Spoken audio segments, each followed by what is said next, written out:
So,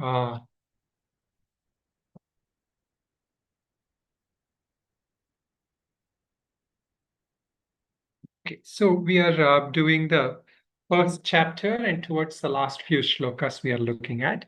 So here, basically what has happened now is that the Arjuna's situation, Arjuna's dilemma, the chapter's name, Arjuna Vishada Yoga, that conflict or dilemma of Arjuna, we are seeing more and more. So he's expressing it out now to Krishna very clearly.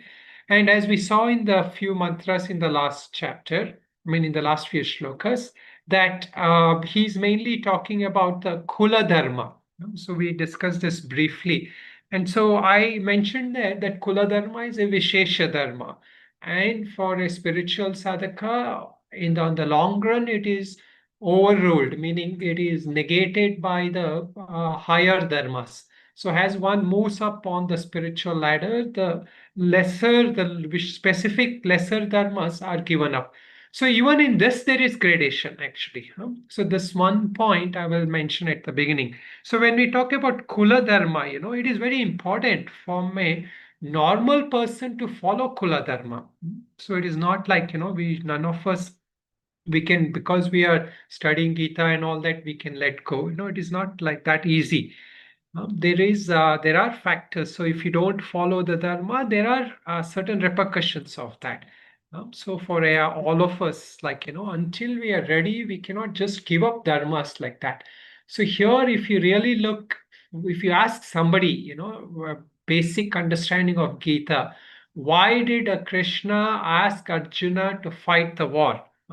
They will say because he was a Kshatriya and it is his duty to fight the war. That is why Krishna told him that he should fight the war. So at this level of understanding, it is correct. There is nothing wrong with that. But on the long run, we will have a better understanding on why exactly did Krishna ask Arjuna to fight the war. So from a spiritual sadhak, just that alone is not enough. That alone is not the reason why Krishna wanted him to fight, because that understanding is okay from a society's point. From a spiritual's point, there is a deeper reason of sadhana that once we understand, we will realize what is this fight about, and why did Krishna ask him to fight. But from a society point, it is true. So that Kula Dharma is that one of the gradation, meaning that family tradition, maintaining the family values, family tradition is important. The next comes on that ladder is a society's dharma. Family tradition is what is called Kula Dharma. Then there is the Varna Dharma. So especially in the olden Indian days, the Varnas were there. I mentioned briefly the caste systems.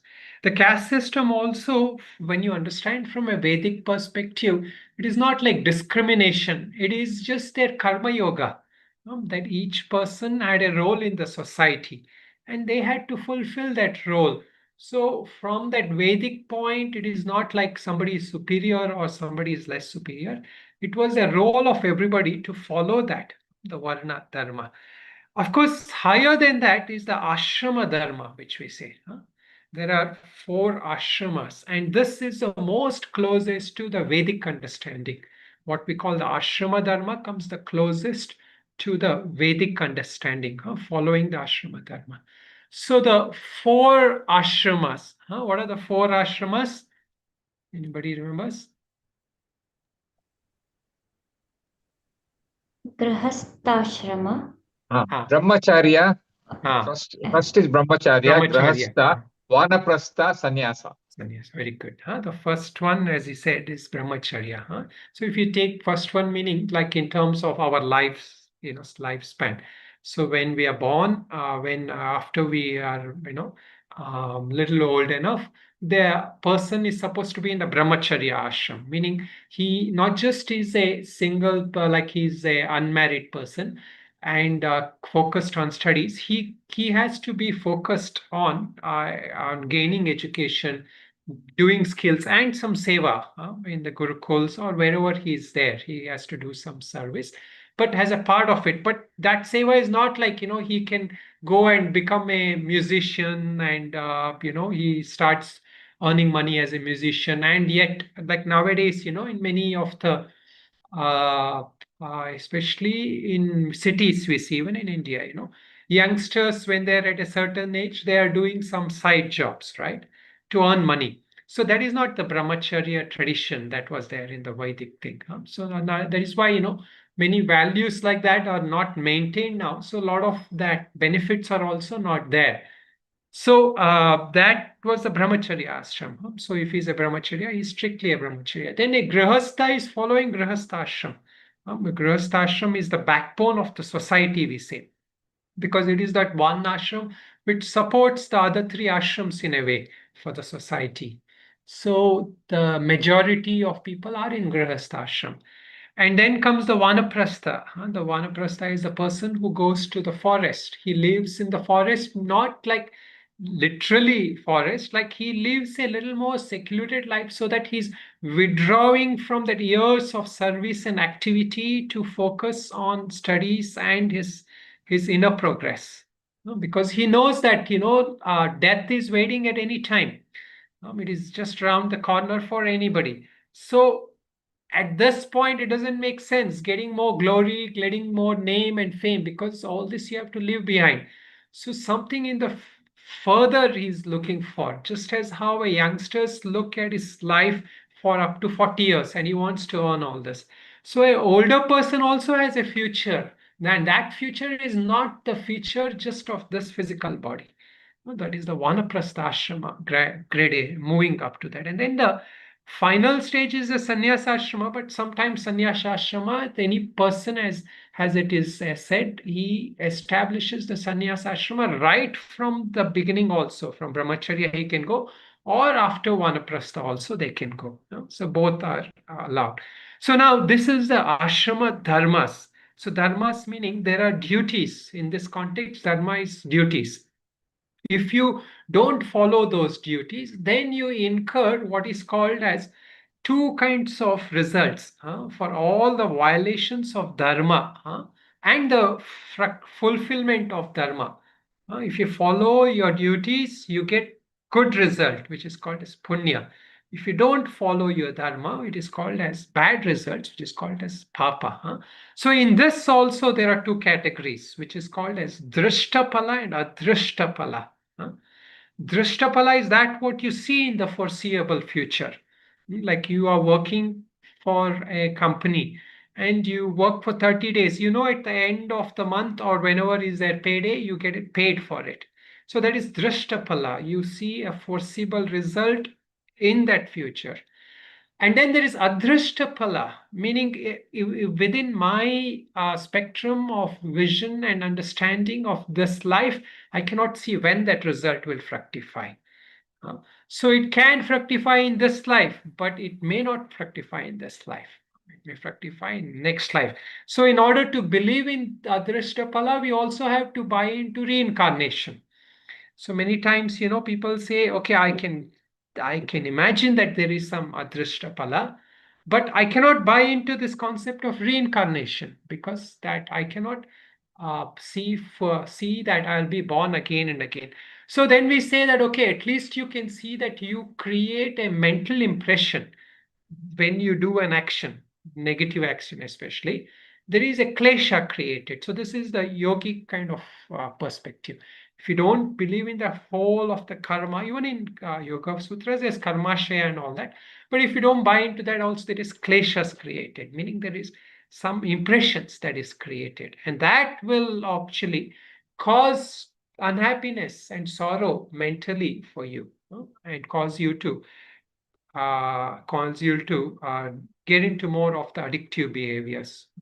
Okay, so this is the groundwork now for understanding. So there are some cultural context also mentioned here, although generally in Bhagavad Gita, we can extract the essence of the teachings in a much more universal way, beyond culture, beyond religion and all that. But yet there is a cultural context in which these teachings are given. So even at that time, actually, that teachings were not followed exactly how the cultural context of Vedas were. Like for example, you can see here that Arjuna as a Kshatriya is asked to fight the war, but Dronacharya is a Brahmin. He's also fighting the war, so he's not supposed to be fighting the war as a Brahmin. So there are those violations there also at that point also. So people have had, it was part of the society. But a lot of the factors of the Vedic culture and the varnashramas and all that are discussed in that context that Arjuna is bringing up, because he Gurukul training, he obtained all that. Now when later when Krishna starts giving him the teachings, he transcends these factors, because he says now you're ready for the higher teaching. So these dharmas that you learned, they become lesser factors. Now they're higher dharmas. So understanding of dharma grows. So this is also same for a sadhaka. When a sadhaka is initially stages, the teacher doesn't tell him you leave your family, everything, and you kind of, as the famous saying of Christ or somebody, follow me and all that. No, that is not generally accepted. They have to first develop their adhikaritva, their eligibility. So they are asked to follow certain dharmas where they are. Then that swadharma changes for a person when he spiritually matures. So that same person who at one time was asked to do his job, look after his family and all that, when he's ripe and all that, he said, okay, now you give more time for sadhana. You have to focus more on this. So that is when the guru kind of gives the next set of teachings and the next set of things as the person progresses. And of course, some become teachers also. So that is also their swadharma then at that point when they have gained that kind of thing. So the swadharma also is not a fixed thing. So we will understand this later in some of the shlokas. Okay, so this is just so we can progress on this. Now so now what has happened is one more factor he's also bringing up, which is that factor of the how that women who marry into other castes will cause the downfall of the society or the family traditions. So the here we have to also understand that in that context, what happens is like when women marry into others. So this was again the caste-based thing, right? So what happens is like the traditional values are not carried anymore. Like for example, in certain things there is what is called the shraddha, which is what is referred to in Shloka 43. Where he says, Lupta Pinda Udaka. Pinda Udaka means, Pinda means there's rice balls that is offered for the Pitrus, the ancestors. This is a traditional Indian practice. So if you see here in traditional places, especially, like when you come to many places like in Rishikesh and in many like traditional holy cities in India, you will see on the rivers and all, people will be doing this shraddhas also. So there, what they do is that rice balls are offered and water, and there's fire offerings. So in reality, what these represents is the offering of the Pancha Mahabhutas, the five elements, to the forefathers, because they are in spirit, they don't have a physical body. So to appease their hunger in a way, that kind of a their spirit not being completely satisfied. So these are offered, and prayers along with that to help them in where they are and to move on. So this is considered an essential part of the lineage. The person in the lineage is supposed to do this for the parents. So again, so you see, these are the factors of the maintaining of the dharma, and they are important for the sustenance of the society. Like just as how, today if we don't have a legal system, if there are all criminals doing everything, nobody is arresting them, then what happens? Then there's going to be a lot of issues, right? Poor people will suffer. So similarly, these were considered the spiritual way of holding on to the dharmas. Of course, dharma, when we understand at the higher level, it is the order of Ishvara. So in order to understand that Samanya Sanatana Dharma, we don't necessarily need to have all our education and gurukuls and all that. What it requires is a finely tuned intellect and a heart. So every person intuitively knows, like, I should not harm others because I don't feel good when I'm harmed, so I should not harm others. So there is an intuitive aspect of dharma. So that is the highest dharma. But many times what happens is, because we are in our culture taught a lot of things, we learn certain habits and we pick up certain ways of living. So these are ways to slowly come up. So the style of Vedanta teaching is always like this, you are taught something, and when you're ready, you're asked to negate that thing. So this is called Adhyarupapavada. This is where, like as we go higher up, then the teachings will say there is nothing dharma, there is nothing adharma. There is the reality, the moksha is beyond dharma, adharma. But yet, a person who gets eligible in most cases is a person who has followed the dharma. It is very hard to not follow dharma and accidentally chance upon moksha. Uh, Although that kind of teachings is good to encourage many people, like sometimes, many days these days it's that. But ideally, there are certain dharmas we have to follow, and that path of dharma is the most safe path. To otherwise, the other path is, as Buddha taught, you have to suffer, and then through that suffer, you inquire and you come out of that. So that is a longer path and a more harder path. But that is also a way. Many people chance upon the final realization. But there also, as a person comes closer to realization, he's naturally in tune with the order of Ishvara. He becomes intuitively attuned. And for that person, he doesn't need shastras anymore. So we see this in the lives of great saints. They are not following the shastras by the book, but they themselves are the ones who walk that path, that dharma. So, in fact, that if those of you who know the stories of Mahabharata clearly, also, many instances are there where Krishna himself doesn't follow the actual literal dharma path. Unlike the Rama in the Ramayana follows the actual dharma path.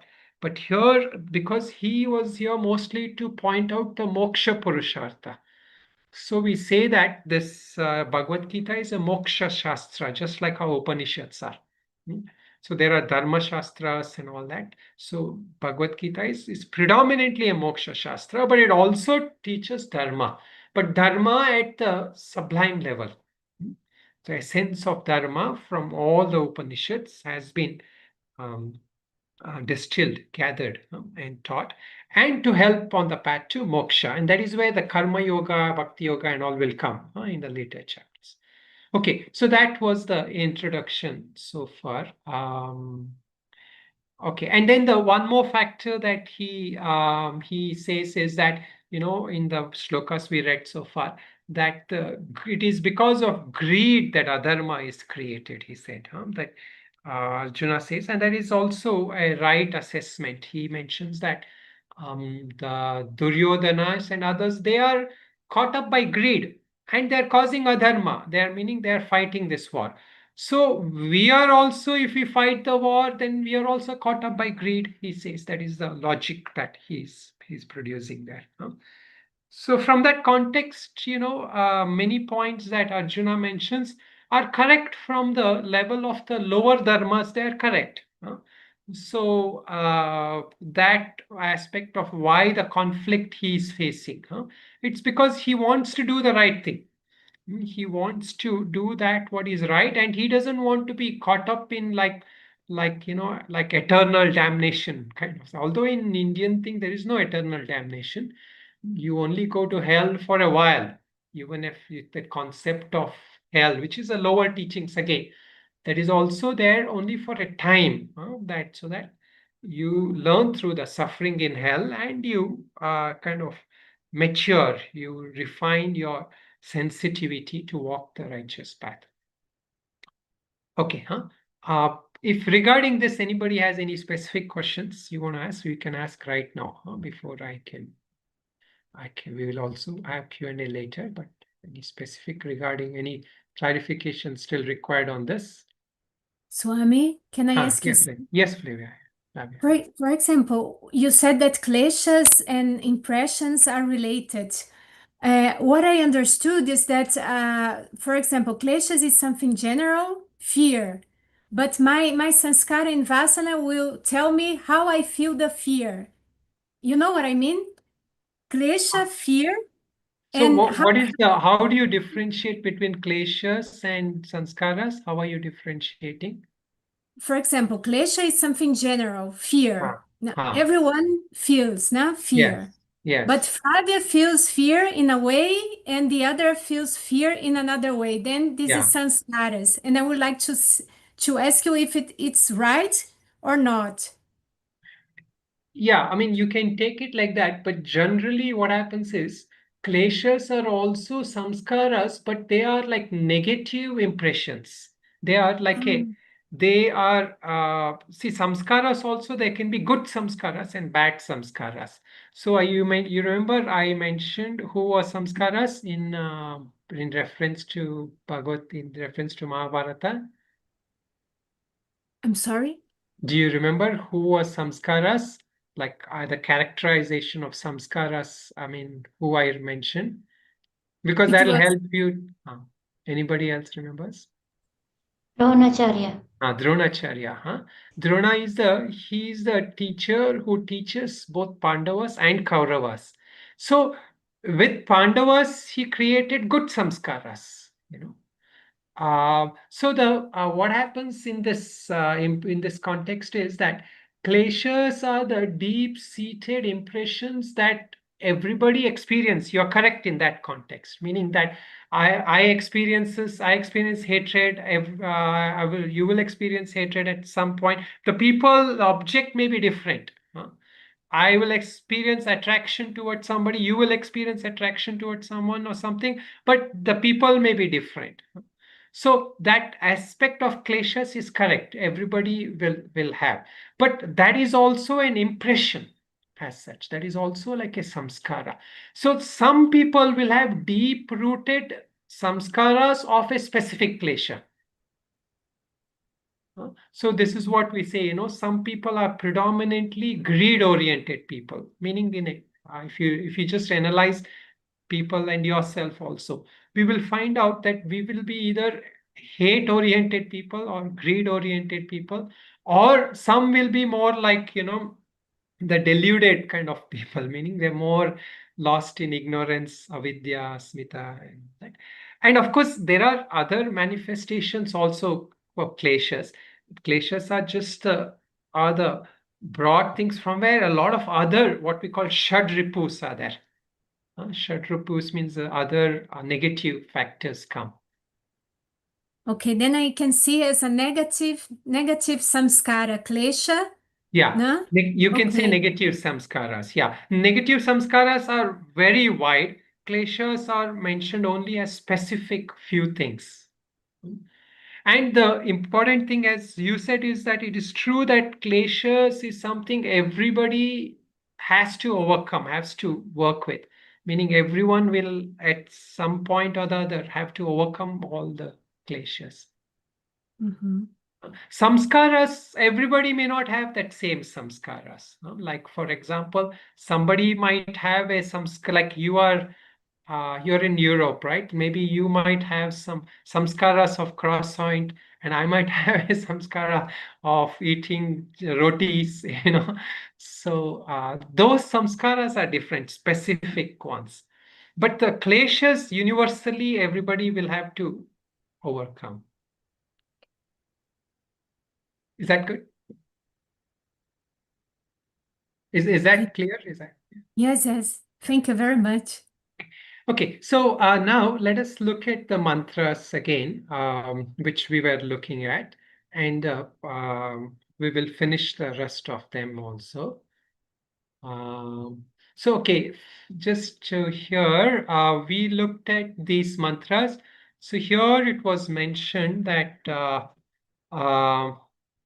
when unrighteousness prevails, the women of the family become corrupted, meaning the not just women alone become corrupted, like men also, but here the impact is because women are the ones who will have children, right? So that their future generations that will be disrupted. That is the idea. He says Varna Sankara, that is the Varna Sankara is mix up of the caste and the family traditions. Like if a lady who was born in a certain family marries to somebody else in a different family tradition, then they will not have that same tradition, right? So their children will no longer follow their husband, they will follow their husband's family tradition. They may not follow her parents' tradition. So that is the idea. Okay. So, and then this he says, this will cause in the destruction of traditional duties. So now let us look at mantra 33 onwards. We can chant and look at that later. Mantra 33 or 43 also we finished, right? 44, I think. Yeah, I think we finished the 43. Okay. 43 finished. Okay, good. So 44, let us chant from 44. You can repeat after me.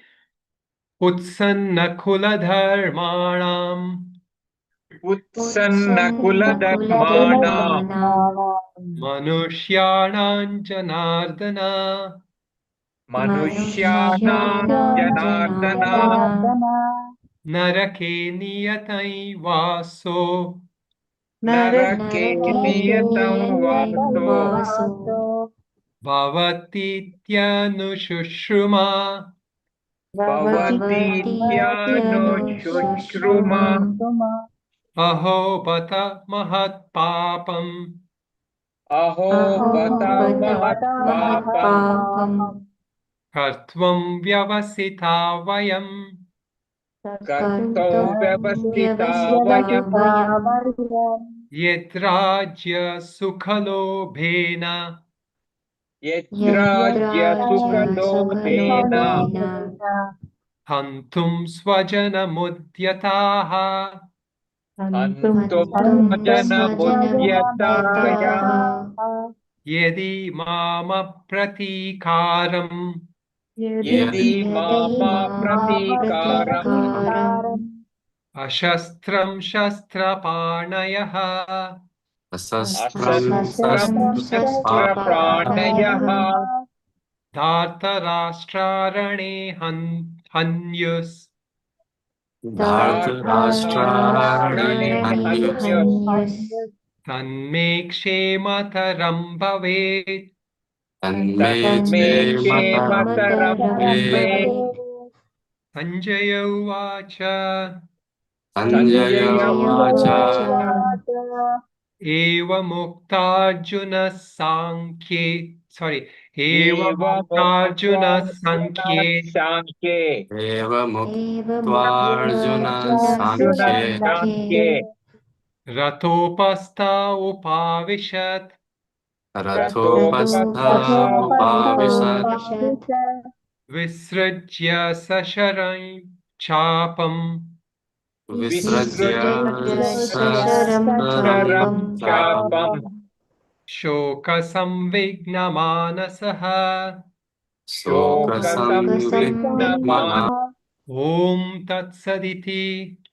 ॐ तत्सदिति Srimad Bhagavad Gitasu श्रीमद्भगवद्गीतासु Upanishatsu Brahma Vidyayam उपनिषत्सु ब्रह्मविद्यायां Yoga Shastre योगशास्त्रे Shri Krishna Arjuna Samvade श्रीकृष्णार्जुनसंवादे Arjuna Vishada Yogo Nama अर्जुनविषादयोगो नाम Prathamodhyayah प्रथमोऽध्यायः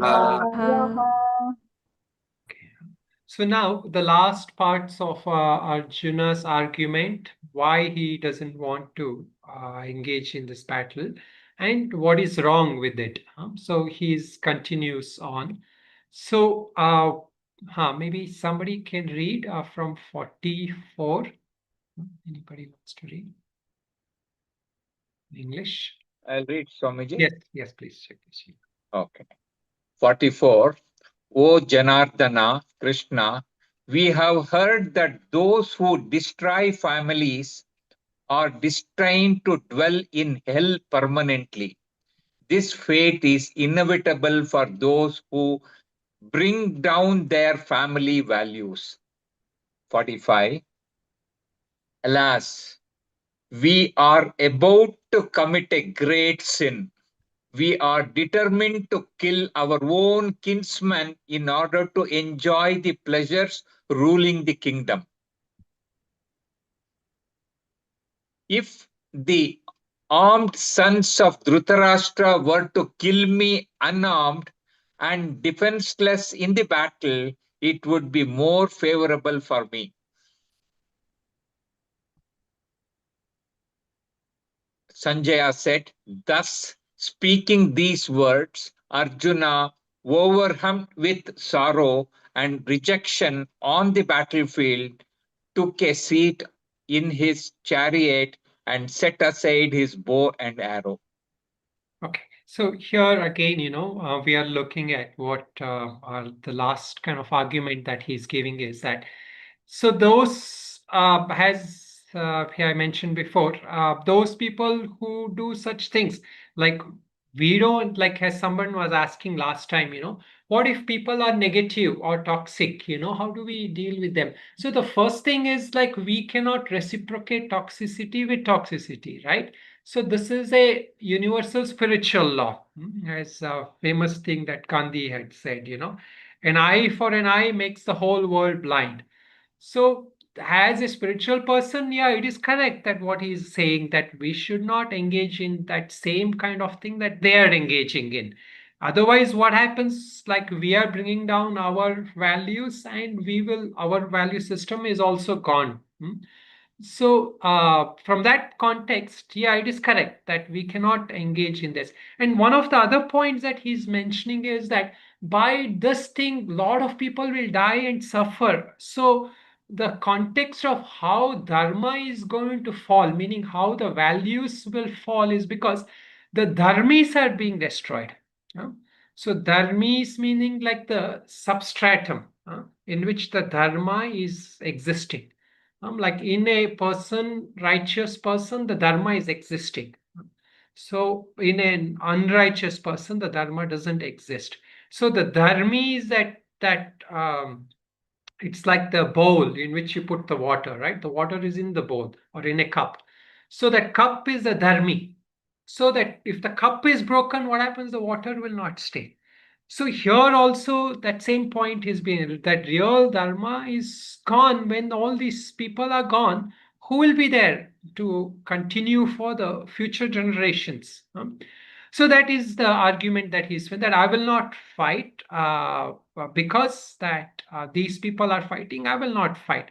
But again, we have to remember the reason that he has really come along with his brothers and the whole Pandavas and others supporters is because they are not fighting for revenge or they're not fighting for greed. They are fighting because what is their right? There is what is their duty. They have to do their duty for themselves and for others who are dependent on them. So that was the thing.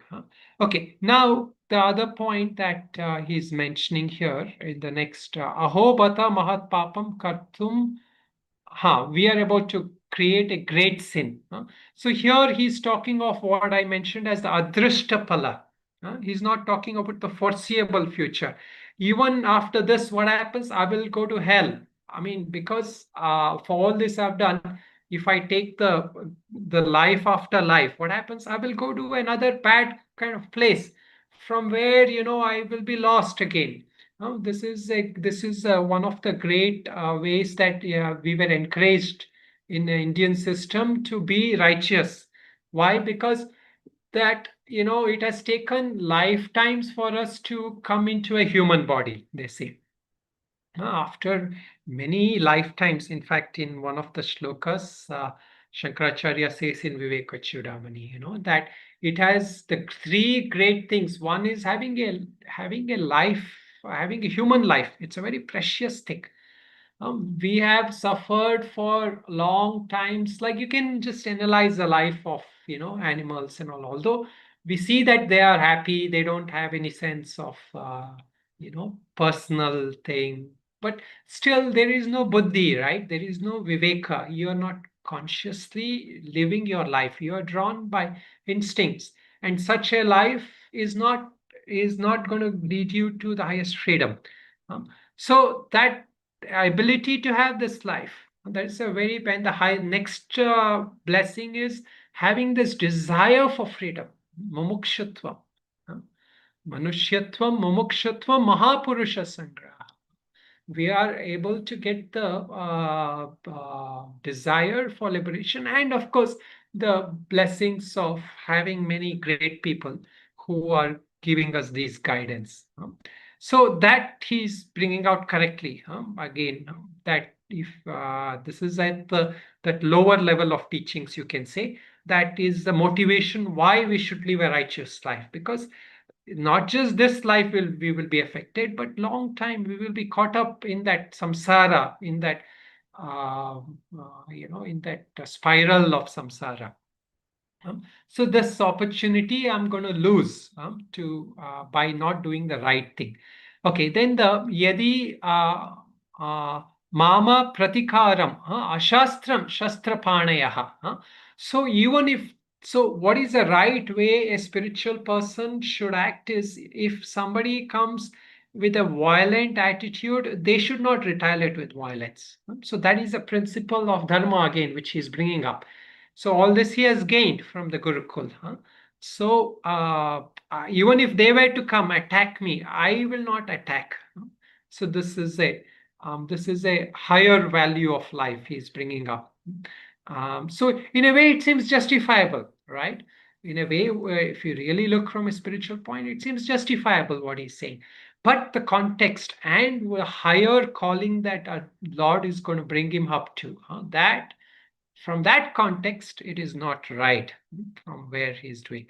Okay, then the other points that he will, this is now the Sanjaya is commenting. So we have to remember, when we hear that Sanjaya is narrating, it is a narration within narration. How is it a narration within narration? By now everybody should know.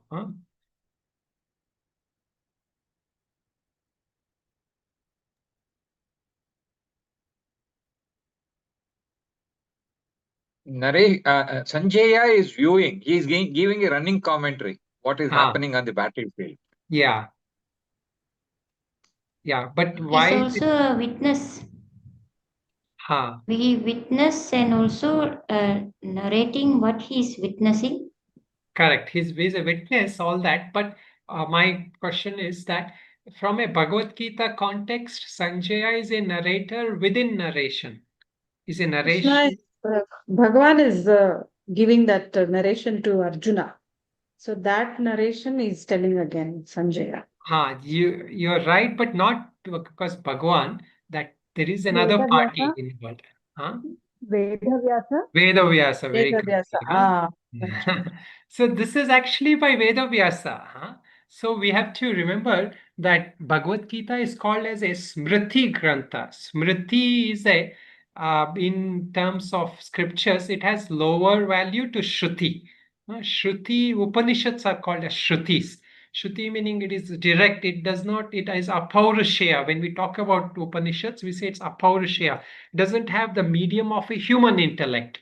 Here it does have the medium of human intellect. So there is a writer of Bhagavad Gita, although this is a teachings given by the Lord, it was put in this context, in the form and the format. See, all of this is Anustup Chanda mostly, sometimes Tristup Chandas, meter.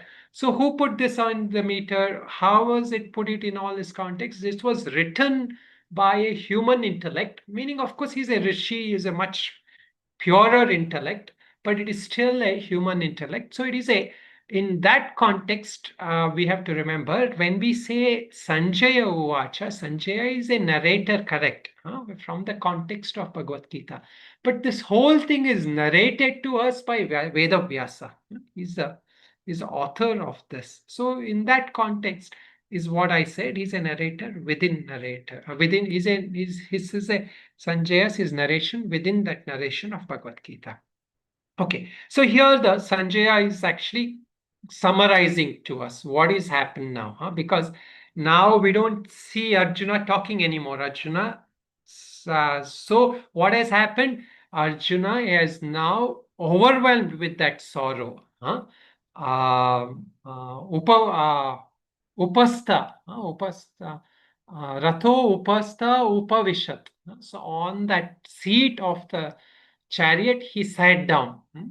And Visurjya Sasharam Chapam, Shoka Samvigna Manasaha. Shoka Samvigna, he's overcome with sorrow. He's overcome with. So this is the sorrow of people who have subtle sensitivity. It is not the sorrow of normal person. This is where, we say that people who are sometimes spiritually sensitive, sometimes they go through depression. So a normal person, many times when he goes through depression, if he doesn't have a proper guide, then what happens? He gets into a deeper depression. But a depression for a spiritually mature person, and if he finds a teacher or a teaching at that point, it is an opportunity. So that is where, Arjuna stays. Arjuna's depression or dilemma that he's facing, it's an opportunity for him to question rightly and go to the next level of his understanding. So many times, even on a sadhana, we are doing a sadhana for many years. And some point we get to a end and we start questioning the sadhana. So that is the point, also if we are receptive, the guru or our inner guru is there to guide us to the next level. So that is the dilemma of Arjuna. Arjuna Vishada Yoga, we are saying. What is the dilemma is that should I fight or not fight this battle? To fight or not to fight, we can say. That was this question or dilemma. So then, of course, the problem, has we, from our perspective, many times, we cannot understand others' problem. Every individual, every person goes through a dilemma in life, and this is where each of our lives are kind of a private life, right? Although we are part of a community, family, even a sadhu sannyasis, they will have worldly level problems, situations, dilemmas every day.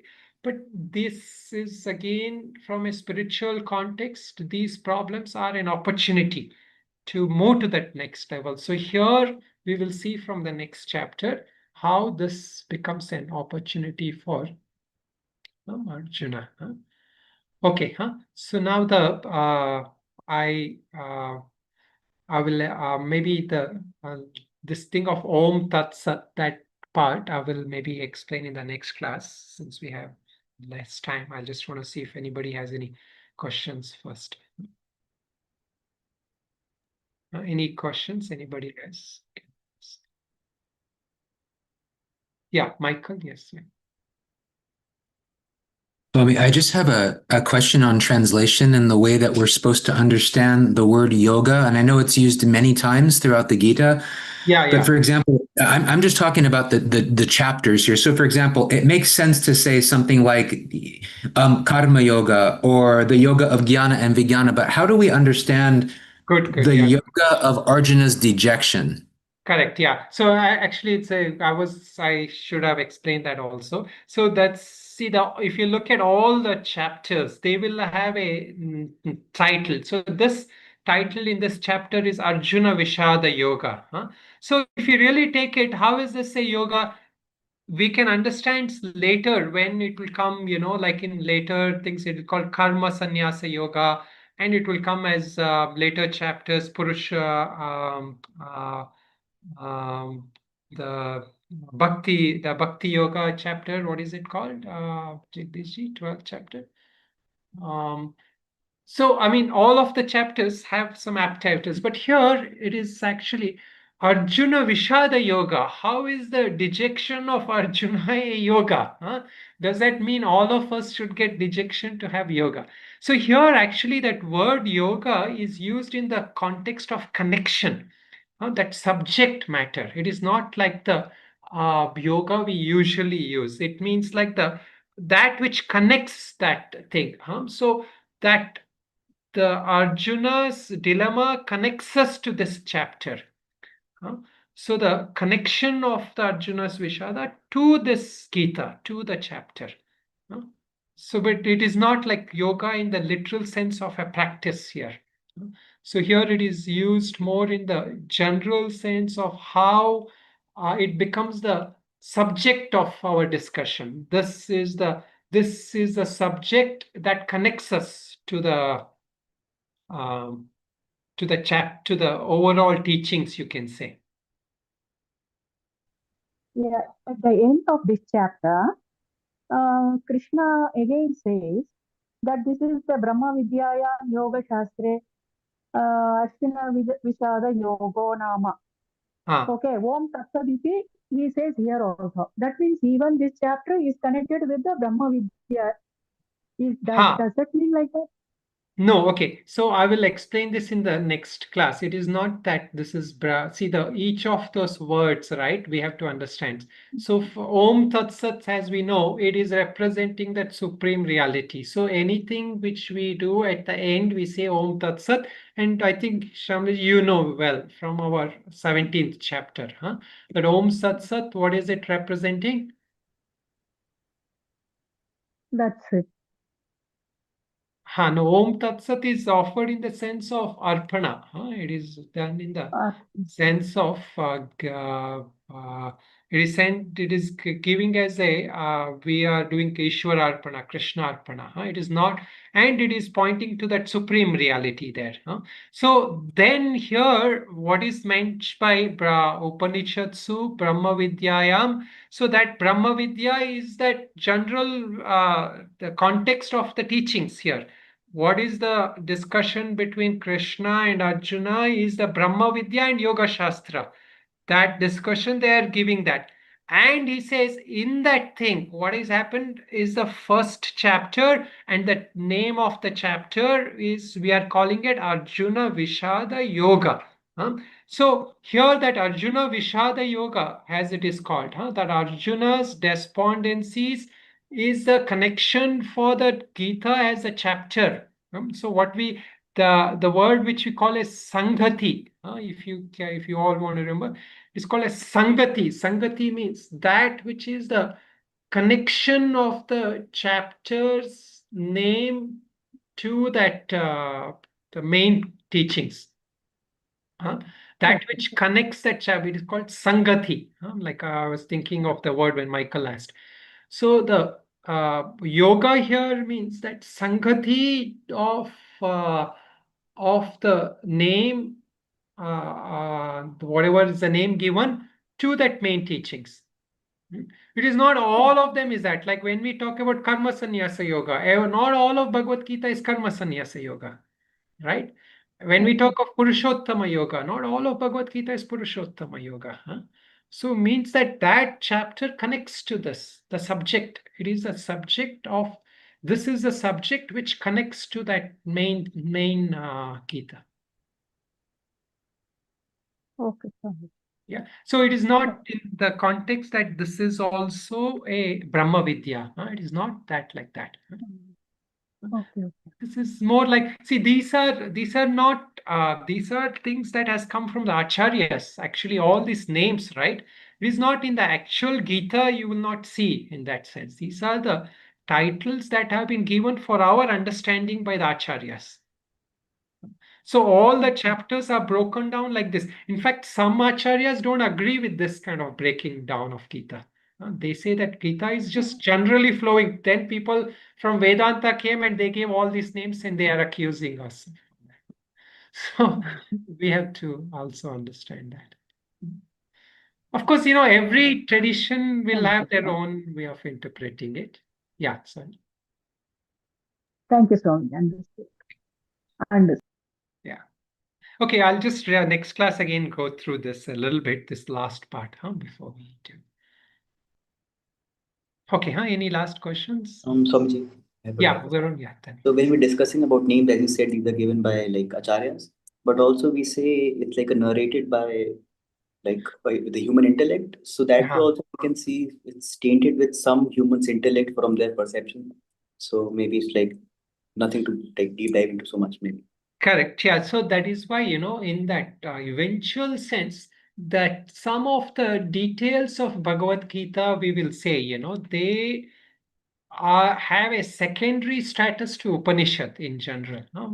We call it as a Smriti Grantha for that reason. But yet, many people don't agree with that second grading.